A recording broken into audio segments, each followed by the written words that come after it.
This program has been made possible in part by the following sponsors. The Trial Lawyers Association of BC.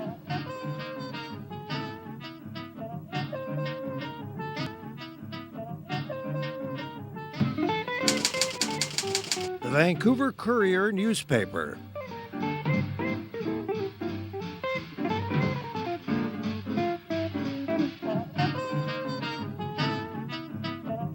My new book about addictions, All the Way Home, Building Recovery That Works.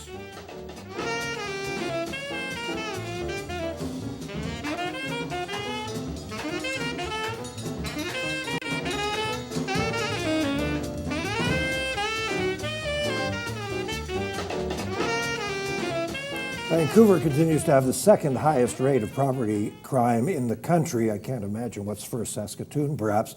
And the ever-growing city of Surrey cannot be far behind, if not, in fact, outgrowing us in that dreadful statistic. So the answer is what? What exactly can we do about this? Well, many, many things.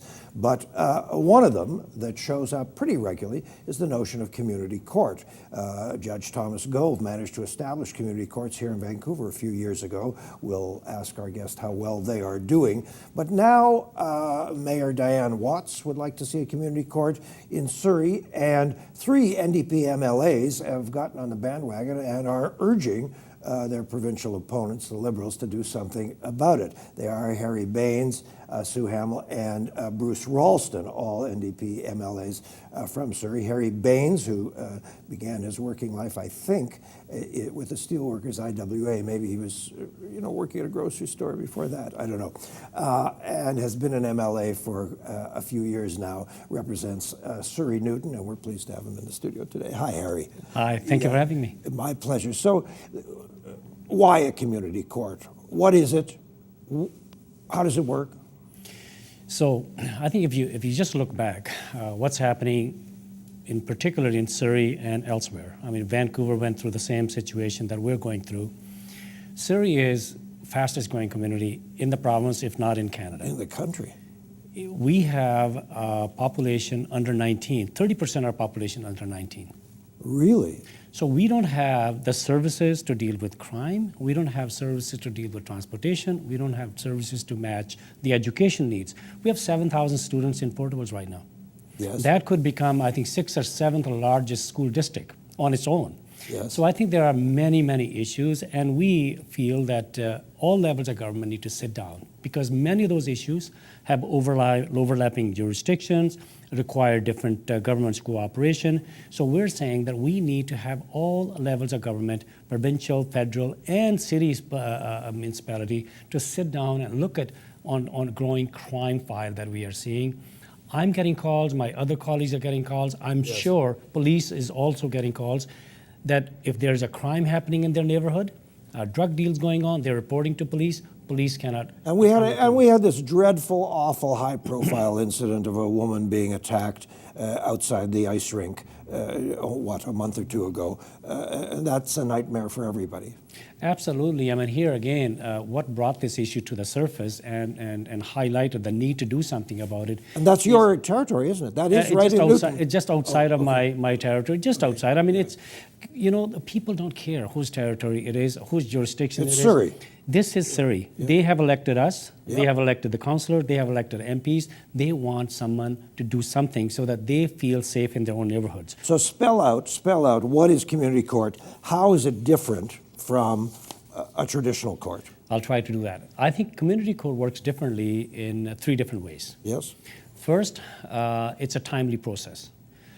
Traditional court sometimes takes 6 months to a year for the offender to go through the system and then find what the results should be. And all too often, the person at home reading the evening paper or the morning paper goes, oh, another jerk got off because he didn't get justice in time. Well, not only that, even if they were given jail time, it's a time served. Yes. So I think, it's a timely process means that they don't have the defense lawyer available to them, or the defense lawyer didn't have time to talk to their client, and they are released, they are out in the community, sometimes they fail to show up, and that they're put in jail, and then when they are finally convicted, it's a time served. So nothing happens. They go through the cycle all Okay, over so in a again. community court, Can deal with it within 2 to 14 days. An issue like that, because right there you have a defense lawyer, you have a crown counsel, you have a health and social services available there for them.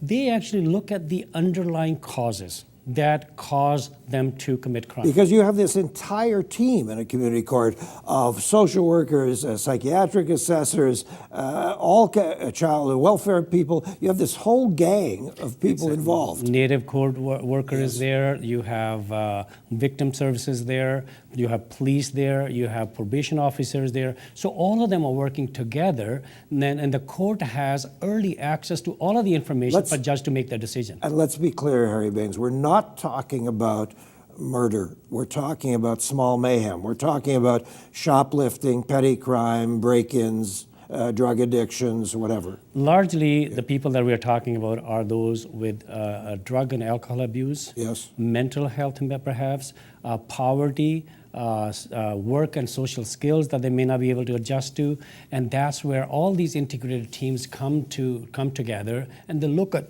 what are the services that they need? How do we manage their issues so that they can break the cycle of this crime activity that they go through over and over? I have some cases. Chief Police, Delta Chief Police actually did a study on this as well, Mr. Sesford. Yes.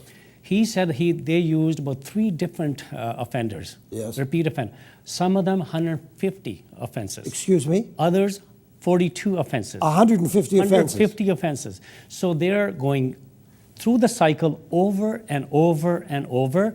They go through the system, they come outside, do the same thing, go back to the system, come back, and in the meantime, the general public's paying the price. I'm not advocating the California 3 strikes and you're out idea, but it occurs to me as you speak, why do we not have written practically into federal law that if anybody has a third occasion of a repeat offense, why aren't we intervening and saying this case must be handled differently or we're going to have 140 offenses? Well, I think, the whole purpose behind community court is to look at the underlying causes. Underlying causes, sometimes it's not even their fault. Somebody with a mental illness. Right. How do you throw him in jail for life, right? But the issue is that we're not dealing with their underlying cause that always continue to push them through the crime activity. And they also, at the same time, have addiction problems as well. Yeah. So I think we need to look at those underlying causes and then deal with those causes, manage those issues so that they can break the cycle of this criminal activity. How does the community court differ from drug court? Because they both exist. What's different about drug court? Well, I'm not too familiar with the drug court, but I think the community court was started, in a high crime area such as New York, and then they spread into Yeah, the Europe. most famous is the Red Hook program in Brooklyn. And there are successes, right? Yes. We see some successes here in Vancouver. And there are some shortcomings, no doubt. Yeah. But I think we need to fix those. But the answer lies in community court to deal with the underlying causes that continue to push these offenders into crime activity, and idea is to deal with them. Some people considerably right of center will be listening to this, both of our viewers, because we have one that's left of center, one that's right of center. And Reg, who's right of center, will be listening to this and say, oh, boo-hoo. So the underlying causes. So what you're going to let a guy off for beating up the grocery clerk and taking all their money because his mother threw a diaper at him? Well, look, I think Texas went through this, 3 strikes out, and Yes. they have seen that system failing. So they are actually advocating community court type of system. Yes. I mean, if Texas feel that that's what we need. You're talking about hang 'em high, Texas. Exactly. So I think we need to learn from those jurisdictions. Yes. who thought that if somebody commit a crime, throw them behind bars, throw away the keys, never let them come out. And I think they've seen that system is failing, especially these type of offenders. Can you give us, before we take our break, can you give us one good, colorful example of how a community court might work? We get Bob who's broken into something or other, and let's say he's addicted to heroin or whatever. Well, what might happen at a community court, literally, that's different from "you're going to jail, buddy"? So first of all, I think Bob, if that person is caught by police, he was involved in criminal activity, goes before the judge. Yeah. I think traditional court will say you will reappear because you don't have a defense lawyer. Under the community court system, they will have a defense lawyer sitting there. They will have a probation officer sitting there who will have all of the information on this person, Bob. Yes. And then judge will have all this information. They also will know, because the health professionals are there, they will know what his her underlying causes are. Is it a mental health issue? Is it an addiction issue? What kind of addiction is it?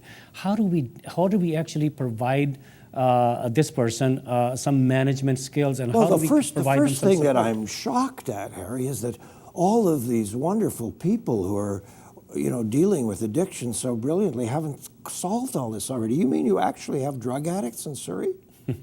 Yeah, every society has those folks, and we have people with mental health issues, and as the expert tell us, mental health and addiction, I think 2/3 of them are overlapping. Yeah, often. 2/3 of them are the same people. So I think it's a disease. It's recognized by health professionals. It's a disease. Once it's a disease, you need to treat it. So what are we going to say to Bob? We're going to say, you know what, Bob? We got to get you into a recovery program. We're not sending you to jail. Is that what we're going to do? I think that's what the assessment will take. The teams will look at it. Yeah. The team will look at it. How do we manage this person's underlying problems? And then they will sit down with that person. Bob, this is what you need. And Bob, or the right way, it could also be, if it's a first timer. Yes.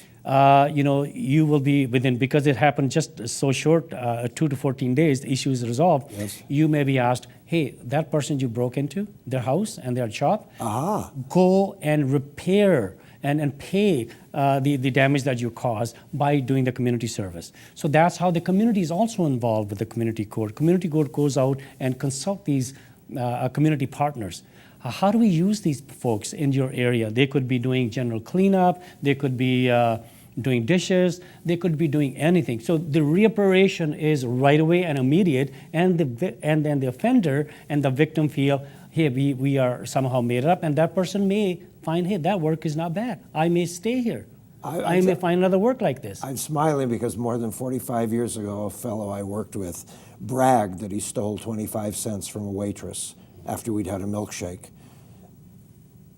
I walked him back to the restaurant and made him apologize and give her back the 25 cents. Mm-hmm. The guy's entire trajectory changed. Exactly. He never went back to jail. He was clean and sober for the rest of his life. It wasn't just that moment. There were a lot of we were working together, but that was a key moment. Exactly. I mean, here is, you hit the nail on the head. It is to making them understand what they're doing is wrong, and you have this issue, and we're here to help you. And if the person is going to allow you know that the client, the offender, you're aware, Harry, that they're going to lie and they're going to deny that they have this problem. You know that this is part of the territory. Well, psychologists are there. Yes. The health professionals are there. Yes. Police officers are there. Yes. They have dealt this person. Yes.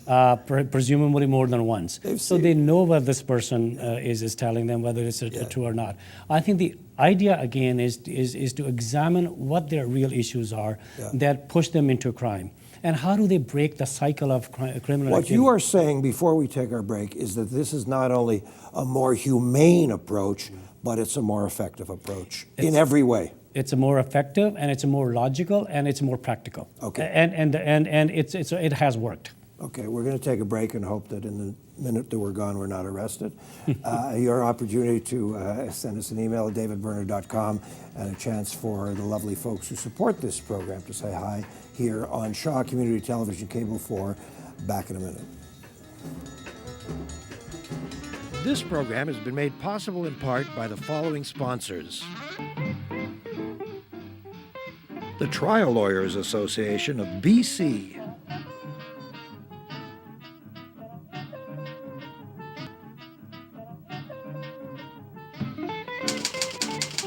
The Vancouver Courier newspaper.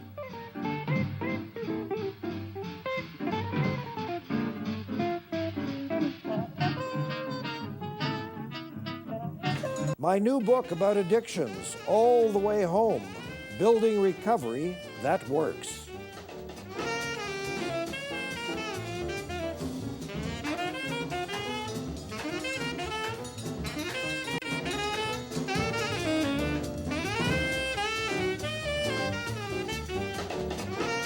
There's a reason that Diane Watts, the mayor of Surrey, is much admired and often touted for greater political office. She's really something special. And among other things that she wants, she got herself in a lot of trouble recently by saying she wants a street-level train, and she wants to negotiate with the federal government directly, which didn't endear her to all her TransLink partners. In any event, one of the things she wants is a community court, and so do a lot of other people, and the provincial government has been talking about it for a while, but 3 NDP opposition members have been fighting for this lately, and one of them, Harry Bains, MLA, NDP MLA for Surrey-Newton, is with us here in the studio. So Harry, we're talking about a community court. The first thing that I think we have to tackle is the cost. Here's what we'll have at a community court, among other things: a provincial court judge, a coordinator, Crown Counsel, defense lawyer, police officers, sheriffs, court clerks, probation officers, forensic liaison workers, forensic shrink, nurse, health justice liaison worker, employment assistant worker, victim services, BC housing support, native court worker, and so on. Where's the rest of my list? No, there it is pretty much. Legal services. How much is this? First of all, you got to find a building. Then you got to staff it with all these folks. Right. No, I think if you listen to the mayor, she said when Vancouver was awarded the community court that we were ready to go. We have the infrastructure ready to go. And we were promised that. So she'll reassign, is what you're saying? Exactly. We have the space. That's my understanding is. Oh, yes. And I think the other part would be having all of these, the teams put together. Yes. That is the job once you put all of this together. I think you talk about cost. Yeah. Vancouver, I think, is about $5 to $6 million. That's what that community court was given. Really? But if you listen to Mr. Sesford, the chief of Delta Police, he said the cost analyses are very clear. Going through the community court system versus the traditional court system, put them in jails, and how much it cost us to put them in jails, he said it is about 1/3 to going through the community court than the traditional way of dealing with this. So there's a cost saving. So we are actually spending a lot more money now under the traditional system than if we were going through a community court system. And not only that, we are spending more money, but we're not dealing with the real issue. And these people are back on the street again, and they go back. Forever. So I think it is costing not only the court system is costing that much extra, the jails and the police, but also look at the victims, the small businesses, the homeowners, and Miss Pascal, who was just doing what the parents normally do. Yeah, picking up a child. She lost her life as a result of this. So we are paying a heavy price not doing anything. So I think there's a real cost saving, plus there's a real cost saving as far as the peace of mind for people and their businesses. Take a look. How much it costs banks? You know, do what? When their credit cards are compromised, right? Yes, cost them millions of dollars. Yeah. You look at ICBC claims. Are you trying to tell me millions of dollars? Are you trying to tell me that HSBC and CIBC are contributing to this? But the thing is, they will all benefit from it. But will they? ICBC. Would we approach them? You know we what? should ask them. We should approach them. Yes, There's no of course. doubt. All of them will be benefiting from it. Yeah. But I think who pays is one thing. But because there's a saving to the government, there's a saving to the communities in the peace of mind. I think that should be the underlying. As citizens, David, we have inherent right to be safe in our own communities, in our own homes. Apparently. And it's a state's responsibility to provide them with that service. Right now in Surrey, our citizens don't feel that they've got that. What do you make of the belief system of many, many people in this business, in the criminal justice business, that addicts have the God-given and charter-given right to use drugs, and we ought to support them in their use of drugs? Well, they use drugs because they're addicted, and it's an illness. Oh. It's an illness, and if you mean they don't have a God-given right and a charter-given right to use drugs? Well, the thing is, if there's an illness, Yes. there's no way. I worked during my previous life with many of those folks Yes. who had addictions at workplaces. Uh-huh. And I know that these people, once they're there, there's no way out unless they agree that there's a problem. Number two, that they need help, that help is available to them. You mean there are people in the workforce who are addicted to drugs? This has been a shocking day. I'm just You know, pulling- I'm pulling it. we live in a normal society, right? Yeah. And we have all kind of situations. You go to workplaces, people have a drug and alcohol abuse problem. Of course. They lose their job, they lose their family, and society pays for it at the end of the day.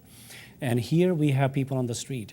They, in order to feed their habits, they go and break into somebody's house, into somebody's business, into car, and people pay for that. So I think we need to come to grips with it and deal with this. Community court is one of the answers, not all of the answers, but one of the answers that we can deal with these issues that they're. Here's an editorial from the Vancouver Sun, January 31st, Friday the 31st.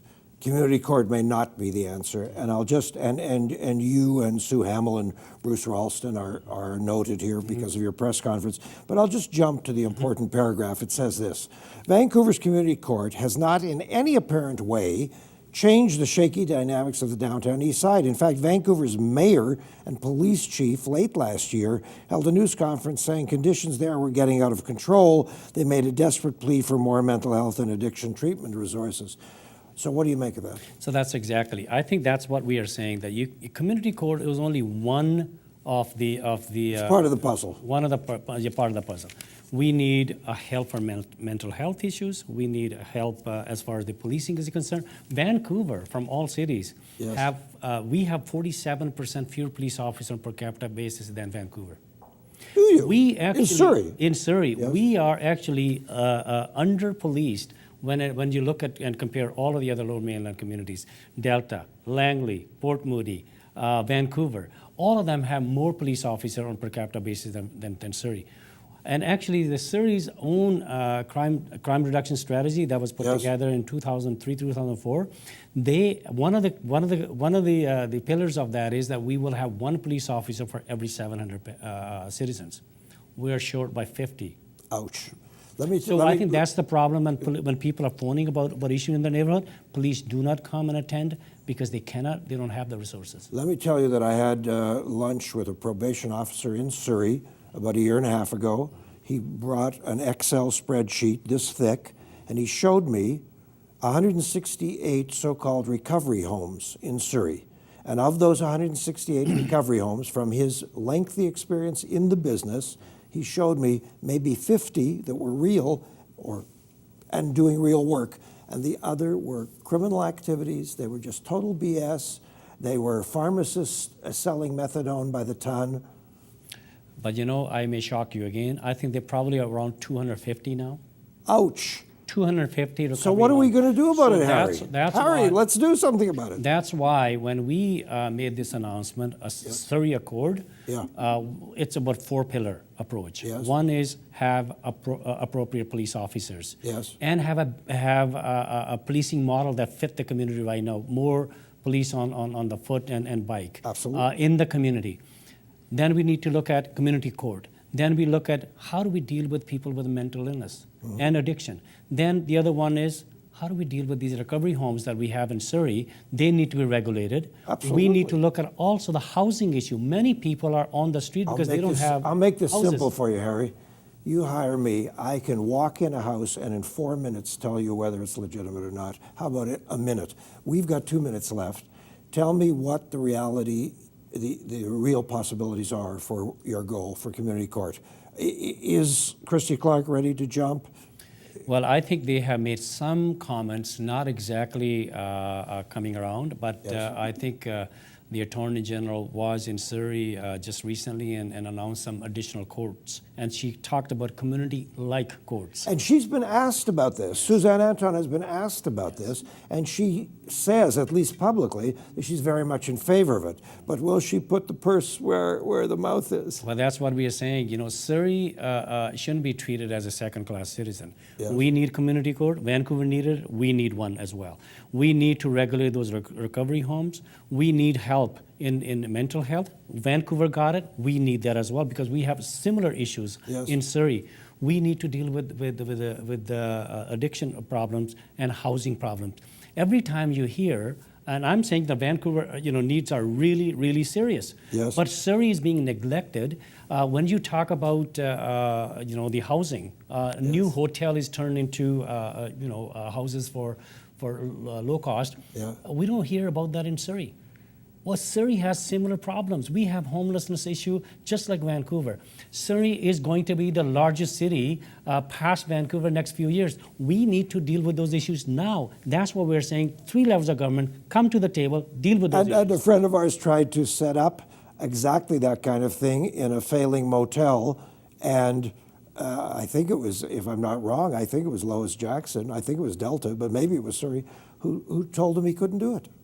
Well, We've got to be flexible. We got to let people do good things. We need to look at the seriousness of the problem. Yes. And then get seriously around the table and deal with it. It's not Surrey's problem alone. It's not provincial government's problem alone. It's everybody's. It's everybody's problem. Absolutely. We need to start to act like a big city. We need to deal with those issues that actually comes to the big city, and we need to actually put the services to match the population growth. That's not happening right now. Harry Bains. Thank you, sir. Yeah, you're doing exactly what you should do for your constituency. You're trying to get the most for them. Good stuff. Thank you very much.